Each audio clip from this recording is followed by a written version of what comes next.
మురిస్తే పండుగ కాదని చంద్రబాబుకు అర్థమైంది. పొత్తు పొడవగానే పవన్ తో కలిసి మీడియా ముందు పళ్ళు ఇకిలించిన చంద్రబాబుకు ఆ సంతోషం ఎంతోసేపు నిలవలేదు. చంద్రబాబు నాయుడు ఒక జాబితా అభ్యర్థులను ప్రకటించేశారు. అటు జనసేన కార్యకర్తల నుంచి, తెలుగుదేశంలోని అసంతృప్తుల నుంచి విభేదాలు ఒక్కొక్కటిగా బయటపడుతున్నాయి. లోలోన రగులుతున్న అసంతృప్తులు అనేకం ఉండగా బయటపడుతున్నవి కొన్ని పార్టీ పరువును రచ్చకీడుస్తున్నాయి. ఇలాంటి నేపథ్యంలో ఫ్యాక్షన్ సంస్కృతికి ఆలవాలమైన ప్రాంతం నుంచి ఒక అసంతృప్త నాయకుడికి అనుచరులైన కొందరు కార్యకర్తలు పెట్రోల్ క్యాన్లతో చంద్రబాబు నివాసానికి రావడం సంచలనమవుతోంది. అక్కడ దాడులు విధ్వంసం చేయడానికి వచ్చారా లేదా ఆత్మాహుతి బెదిరింపుల కోసం తెచ్చుకున్నారా అనేది స్పష్టత రాలేదు. చంద్రబాబు నాయుడు ప్రకటించిన జాబితాలో అన్నమయ్య జిల్లా తంబళ్లపల్లె నియోజకవర్గానికి జయచంద్రారెడ్డి పేరును ప్రకటించారు. ఇదే నియోజకవర్గం నుంచి పార్టీ మాజీ ఇన్ఛార్జ్ శంకర్ యాదవ్ కూడా టికెట్ ఆశిస్తున్నారు. ఆయన మద్దతుదారులు చంద్రబాబును కలిసేందుకు పెద్ద సంఖ్యలో ఉండవల్లిలోని ఆయన నివాసానికి చేరుకున్నారు.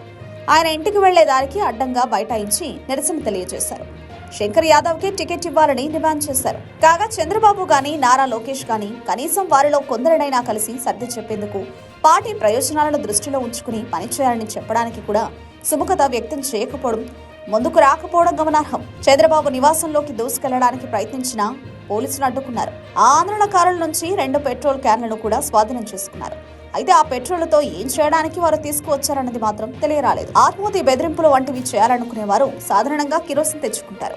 ఎంతో ప్రమాదకరమైన పెట్రోల్ క్యాన్లతో రావడంతో పోలీసులు అలర్ట్ అయ్యారు.